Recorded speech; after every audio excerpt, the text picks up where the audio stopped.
Hello and welcome to the Voice of Todd. I'm Tom, and today I want to talk about The Expanse, Season 5, Episode 2. This one is titled Churn. I'm going to go over a bit of a review of the episode's events, and then I'll give you my thoughts at the end. This is the second of the 3 episodes that dropped last Wednesday, so yesterday at time of recording. We open up with one of my favourite characters, Kamina Drummer, who I think stole the show in Season 3. She was insane. But we see her now, she's got a new role, she's captain of 2 battleships, she's trying to make a name for herself, and throwing her exceptionally large testicles around. It's great to see her, in a different sort of light, back in space. She's got a family around her now with her crew. They're really pushing a different side of her, and I think this season we're going to see a lot of growth for her as a character. There's just so much going on. She's got a lot of things to figure out, and this is the only time we see her this episode. And she gets a ping after dealing with a sticky situation with another group of belters.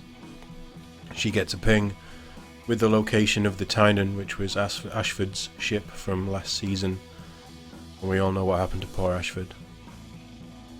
We then bounce back to Earth. We're now in Baltimore with Amos heading to Lydia's place. Lydia is the woman who raised him, and I think the only woman outside of Naomi that he has any real feeling for. Probably the only person he has any real feeling for. He finds Charles, played by Frankie Faison, who was Sugar in Banshee. Again, another great TV show. Charles is her husband. He's packing up his belongings because he's been evicted from her place. Amos goes in very aggressive and true Amos style. And Charles cracks. Charles, he's having a rough time since the death of Lydia. And then Amos we see the walls start to crumble and the human side comes out. He's definitely dealing with stuff, and we do get some real emotion from Amos in this scene. It's a wonderful scene. There's so many great scenes in this episode, and this is one of them. Just a great scene. But then back on Tycho, we get some backstory with Johnson and Bull. They served together in the military, the Earth military. I think it was the Earth military. I'm not entirely sure, but they've definitely done time together. I didn't mention who plays Bull in the last review. That was my fault. But Jose Zuniga, I think I said that right. I probably didn't. He's excellent as Bull. I mean, I like Bull anyway, but he's really doing a great job. We then bounce back to the Rossi with Holden. He's trying to get some sleep while the repairs are going on. You really get an idea of how bad the Rossi was messed up last season. He checks in with Saki, who's played by, again, I didn't mention her in the last review. She's played by Bahi Wilson. Again, I've butchered that. I'm really sorry. She's great. She's a really good addition to the show. She's got some sass. I'd like to see more of her as a character. She's really interesting. But there's so much work going on here, and I think the Rossi is going to be out of action for a little bit more, which probably makes sense, to be honest. But Holden's checking through his messages. There's nothing from the crew, but Monica has reached out. She's trying to get hold of him to push her conspiracy theory again, and we all know that Holden can't let the proto-molecule go, so he heads off to meet her, and we find Monica's room on Tycho has been turned over and she's been kidnapped. Back over to Mars, we see Alex outside Bobby's apartment. Bobby again, she's really snappy. She's in a foul mood, but she sort of realizes that Alex is just trying to help, and she lets him in on the big conspiracy with the black market that she's trying to infiltrate and work out where the leak in the MCRN is. Turns out that Salvatore, now Admiral for the MCRN, used to serve with Alex many years ago. So that's their next lead. That's what they're chasing down in this episode. Back to Earth, and Amos wants to make Charles's life as easy as possible because of what he meant to Lydia. Again, he's doing a really nice thing, but it's in true Amos style. So he's trying to find Eric, and he's just true Amos style. Back to Holden, Johnson and Bull. They're trying to find out where Monica is, and they think that there's a mole in the station, somebody working against the best interests of Tycho, so they've locked the station down. Bounce back to Mars, and Alex is at a lecture being given by Salvatore. We found him pretty quick. He's very good. His whole monologue in this scene is fantastic. Just talking about military tactics and history, and really good. He has problems with Alex, obviously because of the Martian connection to the Roci and the fact that Holden's an Earther and he serves on the crew. But we are given an in for Alex as the PA. Salvatore's PA is taken a slight interest in him, so there's potential story threads there, which will follow up soon, I am very sure. We then cut to Avasarala saying goodbye to her daughter who's been visiting her on Luna. Things aren't good at home with Arjun still. He's not happy about her leaving, or being reassigned. It doesn't sound like they've spoken since the end of the events of last season. So she's struggling with that, and then we see in a meeting with Gao, Delgado and a couple of other officers, you can really see how far Avasarala has fallen in the picking order, and she's really fallen from grace, which puts Avasarala in a completely different position because she's no longer in power. And I wouldn't necessarily say she's trying to get back into that position, but the influence that she's lost is really affecting how she operates, let's put it that way. Back on Tycho, Bull and Johnson are arguing over the situation and the lockdown and how it could be causing Johnson to lose control of the station. And Holden, there's only one way I can say this, Holden pushes a button in true Holden style. Monica is sending out recording from her optical implant. She's inside a shipping container. So Holden and Bull are out there in the docks looking for her. I mean, there's a lot of zero-G stuff in this section of the episode. And this is what makes the show great. It looks amazing.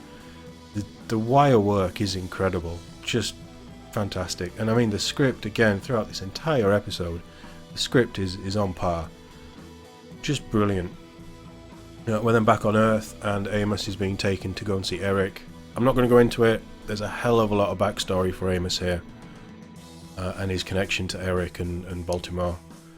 Another really good scene. Just two actors just feeding off each other. Really good, really good. We cut back to Holden and Bull still looking for Monica. Will they find her in time? You probably know the answer to that. Hopefully you've watched the episode. We then cut to Avasarala and Delgado. I'm really liking Admiral Delgado. He's a cool dude. And it's nice to see Avasarala has somebody not quite at her level, but who is smart enough to entertain and listen and almost match her in her ideas. They're having a drink in a really cool looking officer's mess with some smooth jazz playing in the background. It's really nice, and they're trying to figure out what's going on with the Sami and how it links to everything else that they think is going on. And the final scene is of Amos. We get a second flashback of the episode of him and Lydia. There's a lot going on with Amos here.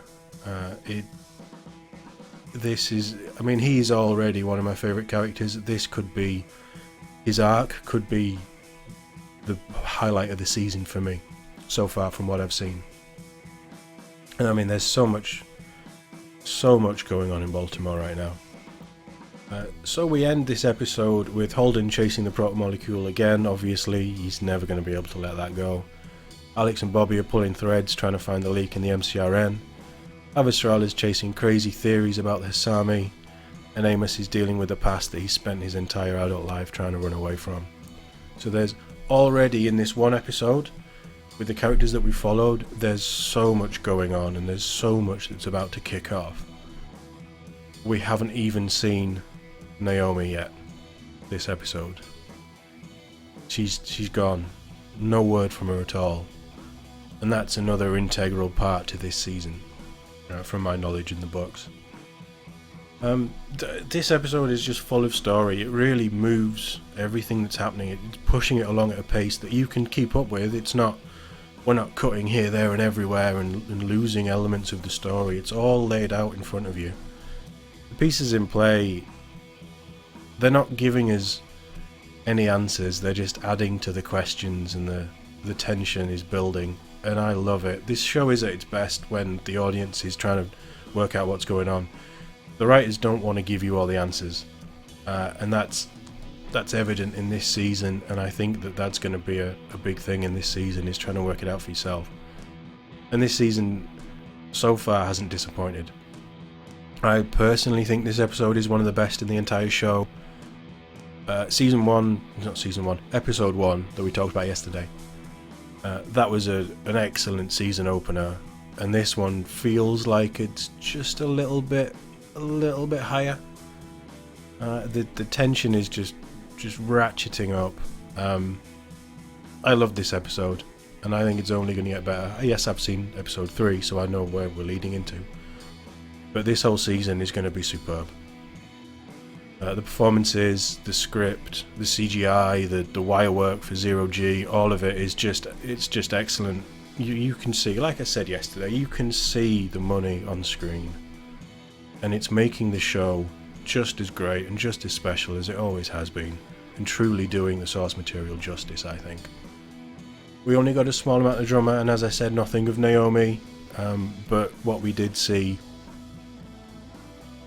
it's really showing how divided the crew is and how each of them is focused on their own things. I love seeing the crew together. I think the crew have great chemistry, the core four, but there's so much intrigue and so much to delve into and work with. There could be a hell of a lot of character growth for a lot of the main crew in this, which it gives them each their own time to shine, as they're all out on their separate journeys. I think this season is going to be the best yet, and we've only seen the first few episodes. I have really high hopes, and this truly is the best thing that you can watch right now that's in production. I love the Orville. I know there's another season coming, but they're night and day as far as sci-fi go, and that's great. It's good that there's two good sci-fi from two different ends of the spectrum, but this is such a strong show, and everything about it, all the moving pieces, everything is just working in the right direction. Just truly excellent. It's an epic hour every week, and I can't wait for episode 4. We're going to talk about episode 3 next. I'm going to get the review recorded today. If I can get it out this afternoon, I will. If not, it will drop tomorrow morning. I also have a review for Wonder Woman 1984 coming up. There is a video about the rumoured Firefly hard reboot that Disney Plus or Disney are wanting to do. That dropped yesterday as well, so check that one out if you're a Firefly fan, not flan. But yeah, we're gonna be following the Expanse quite closely. I hope you like this review. Let me know. Let's talk about the Expanse in the comments. Tell me what you thought. Thanks for watching, and I'll see you next time.